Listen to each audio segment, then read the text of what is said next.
আসসালামু আলাইকুম রহমতুল্লাহ বারাকাত। অজুতে ফরজ কয়টি? অজুর সুন্নাত কয়টি? অজুতে ওয়াজিব আছে কিনা? অজুর মুস্তাহাব্বাত বা আদব কয়টি? সম্মানিত সুধী, আমরা সকলে অজু করি, হাত ধুই, পা ধুই, মুখমণ্ডল ধুই। এটা অজু করার পদ্ধতি, অজু করার তরিকা। কিন্তু অজুতে ফরজ কয়টি? অজুতে সুন্নাত কয়টি? অজুতে মুস্তাহাব্বাত আছে কিনা, ওয়াজিব আছে কিনা, এই বিষয়টা আমরা অনেকেই জানি না। তাই আজকে আমি এই বিষয়গুলো নিয়ে আলোচনা করবো ইনশাআল্লাহ। সর্বপ্রথম কথা হচ্ছে, অজুতে ফরজ কয়টি? অজুর ফরজ 4টি। এক নম্বরে সমস্ত মুখমণ্ডল ধৌত করা। মুখের পরিধি হচ্ছে এক কানের লতির থেকে নিয়ে আরেক কানের লতি পর্যন্ত ধৌত করা, এবং চুলের গোড়ার থেকে নিয়ে থুতনির নিচ পর্যন্ত ধৌত করা। 2 নম্বর ফরজ হচ্ছে দুনো হাত কুনুই সহ ধৌত করা। 3 নম্বর মাথার 4 ভাগের 1 ভাগ মাসাহ করা। 4 নম্বর দুনো পা টাকনু সহ ধৌত করা।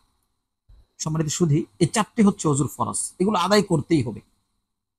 ফরজ বলা হয় এমন বিষয়কে যে বিষয়টা পালন না করলে অজু হবেই না। সম্মানিত সুধী, এই অঙ্গগুলো এমন ভাবে ধৌত করতে হবে যেন অঙ্গগুলোর থেকে পানি গড়িয়ে পড়ে। যদি এমন হলো যে আমি শুধুমাত্র হাত ভিজিয়ে তার উপরে ভুলিয়ে নিলাম, তাহলে অজু হবে না। সম্মানিত সুধী, এবার আলোচনা করব অজুর সুন্নাত নিয়ে। অজুর সুন্নাত 13টি। 1 নম্বরে নিয়ত করা। এভাবে নিয়ত করা যে আমি নামাজ আদায় করার জন্য অজু করতেছি, আমি পবিত্রতা অর্জন করার জন্য অজু করতেছি। তো নিয়ত করা এটা সুন্নাত। কেউ যদি নিয়ত না করে তাহলে তার ওযু হয়ে যাবে, তবে তার সুন্নতের খেলাফ হবে। এখন প্রশ্ন করবেন যে কেউ কি নিয়ত করা ছাড়া ওযু করে? জি, নিয়ত করা ছাড়া ওযু করে। নিয়ত করা ছাড়া ওযু করলে ওযু হয়। যে কেউ পুকুরে লাফ দিয়েছেন, ডুব দিয়েছেন, তো তার ওযুর ফরজগুলো আদায় হয়ে গিয়েছে।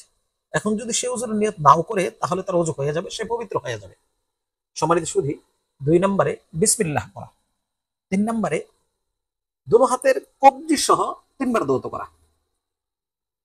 4 নম্বরে মিসওয়াক করা। মিসওয়াক করা অনেক গুরুত্বপূর্ণ সুন্নাত। আল্লাহ নবী সাল্লাল্লাহু আলাইহি সাল্লাম নিয়মিত মিসওয়াক করতেন। 5 নম্বরে কুলি করা। 6 নম্বরে নাকে পানি দেওয়া। 7 নম্বরে দাড়ি খিলাল করা। 8 নম্বরে ওযুর মধ্যে যে অঙ্গগুলো ধৌত করতে হয় সেগুলো 3 বার করে ধৌত করা। একবার ধুইলে ওযু হয়ে যাবে, 2 বার ধুইলে ওযু হয়ে যাবে, তবে সেটা সুন্নতের খেলাফ হবে। 10 নম্বরে সমস্ত মাথা একবার মাসাহ করা। মাথার 4 ভাগের 1 ভাগ মাসাহ করা ফরজ, তবে পুরনো মাথা মাসাহ করা সুন্নাত। 11 নম্বরে কান মাসাহ করা। 12 নম্বরে ধারাবাহিকভাবে ওযু করা, অর্থাৎ যেভাবে বর্ণনা করা হইল, প্রথমে হাত ধোয়া, পরবর্তীতে মুখ ধোয়া, পরবর্তীতে মাথা মাসাহ করা, পা ধোয়া, এটা সুন্নাত। তবে যদি কেউ এর উল্টা করে, প্রথমে পা ধুইলো পরে হাত ধুইলো, তাহলে সে সুন্নতের খেলাফ করবে। অথবা সে এভাবে শুরু করেছে কিন্তু মাঝখানে গিয়ে আগে কুলি করার জায়গায় সে আগে নাকি পানি দিয়েছে, তাহলেও খেলাফে সুন্নত হবে। 13 নম্বরে এক অঙ্গ শুকানোর পূর্বে আরেক অঙ্গ ধৌত করা। এক অঙ্গ ধৌত করার পরে মনে করেন ফোন আসছে অথবা কারোর সাথে এমন গল্প শুরু করে দিয়েছে, আরেক অঙ্গ ধৌত করার পূর্বে সে অঙ্গ শুকিয়ে গেছে। সম্মানিত সুধী, এগুলো ওযুর সুন্নাত। একটি বিষয় আমাদের জানা থাকতে হবে যে ওযুতে কোনো ওয়াজিব নাই। এবার আলোচনা করব ওযুর মুস্তাহাব বা আদব নিয়ে। মুস্তাহাব মানে হচ্ছে উত্তম পন্থা, যে বিষয়টার উপর আমল করলে সওয়াব হবে, না করলে কোনো ক্ষতি নেই, কোনো গুনাহ নেই। ওযুর মুস্তাহাব হলো যে ওযু করার জন্য কেবলামুখী হয়ে বসা। ওযুর প্রত্যেকটা অঙ্গ ধৌত করার পূর্বে কালিমে শাহাদাত পাঠ করা।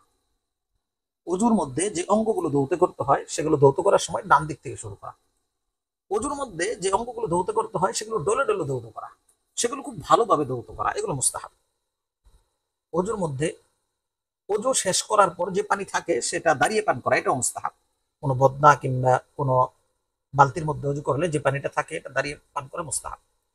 ওযুর পরে কালিমে শাহাদাত পাঠ করা, এটাও মুস্তাহাব। এবং ওযুর মধ্যে অধিক পানি অপচয় না করা, এটাও মুস্তাহাব। তো সম্মানিত সুধী, এটাই ছিল ওযুর মুস্তাহাব।